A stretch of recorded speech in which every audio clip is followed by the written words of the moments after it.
নমস্কার বন্ধুরা, আজ আমরা আলোচনা করব রাশিচক্রের প্রথম রাশি মেষ রাশি নিয়ে। আপনি যদি মেষ রাশির জাতক জাতিকা হন তবে আজকে ভিডিওটি আপনার জন্য অত্যন্ত গুরুত্বপূর্ণ। আজকে আমরা জানব মেষ রাশির জাতক বা জাতিকাদের 2026 সালের মে মাসের রাশিফল নিয়ে। মে মাসটি মেষ রাশির জাতক জাতিকাদের জন্য মিশ্র ফল দেওয়ার সম্ভাবনা থাকছে। মাসের শুরুতে আর্থিক দিক থেকে ভালো সুযোগ আসতে পারে মেষ রাশির জাতক বা জাতিকাদের।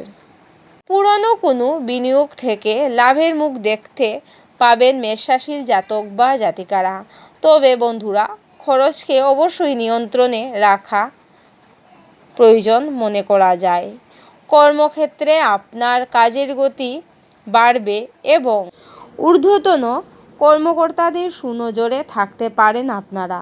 তবে সহকর্মীদের সাথে ছোটোখাটো ভুল বোঝাবুঝি হবার সম্ভাবনা থাকছে প্রবল এই মাসে।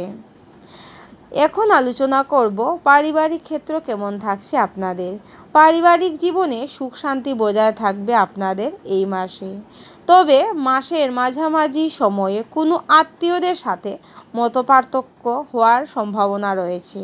শিক্ষার্থীদের জন্য এই মাসটি বেশ পরিশ্রমের হবে, তবে একাগ্রতা বজায় রাখলে ভালো ফলাফল আশা করতে পারেন মেষ রাশির জাতক বা জাতিকারা। এখন আলোচনা করব প্রেমজ সম্পর্ক কেমন কাটবে মেষ রাশির জাতক বা জাতিকাদের এই মাসে। প্রেমের ক্ষেত্রে মাসটি রোমান্টিক থাকবে, সঙ্গীর সাথে ভালো সম্পর্ক থাকবে এই মাসে। এই মাসে সঙ্গীর সাথে কোথাও ভ্রমণে যাবার প্রবল সম্ভাবনা থাকছে। যারা অবিবাহিত তাদের বিয়ের কথাবার্তা এগিয়ে যাবে অনেক দূর। এই মাসে মেষ রাশির জাতক বা জাতিকারা আপনারা নিজেদের স্বাস্থ্যের দিকে একটু নজর দেবেন। আপনাদের নিজেদের স্বাস্থ্যের দিকে যদি নজর না দেন তাহলে কিন্তু আপনারা অনেকটাই অসুস্থ হয়ে পড়বেন। তাই বলবো, আপনারা নিজেদের স্বাস্থ্যের দিকে বিশেষভাবে যত্নবান হবেন, নিয়মিত খাওয়া দাওয়া করবেন। কারণ মেষ রাশির জাতক বা জাতিকাদের এই মাসে পেটের সমস্যায় ভুগতে দেখা যেতে পারে।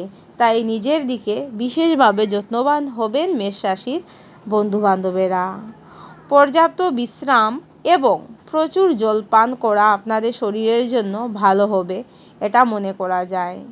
সব মিলিয়ে মেষ রাশির জাতক বা জাতিকাদের জন্য মোটামুটি মাসটা শুভই হতে চলেছে। এই মাসে মেষ রাশির জাতক বা জাতিকাদের শুভ রং লাল এবং কমলা, শুভ সংখ্যা 9 এবং 18।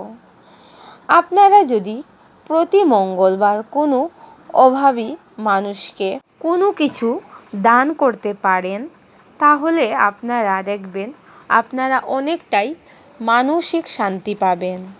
তো বন্ধুরা, আজকে এতটুকুই। আপনারা খুব ভালো থাকবেন, সুস্থ থাকবেন, সাবধানে থাকবেন। আর আপনারা প্রতিদিন মৃত্যুঞ্জয় মন্ত্র পাঠ করবেন এবং মৃত্যুঞ্জয় মন্ত্র যদি পাঠ না করতে পারেন হনুমান চালিসা হলেও আপনারা কিন্তু প্রতিদিন পাঠ করার চেষ্টা করবেন। আজকে এতটুকুই। আমার ভিডিওগুলি আপনাদের যদি সামান্য হলেও ভালো লেগে থাকে তাহলে অবশ্যই লাইক, কমেন্ট, শেয়ার, সাবস্ক্রাইব করবেন। আপনাদের একটা কমেন্ট আমাদের অনেকগুলি ভিডিও তৈরি করার উৎসাহ তৈরি করে। আজকে এতটুকুই বন্ধুরা, আপনারা খুব ভালো থাকবেন। নমস্কার।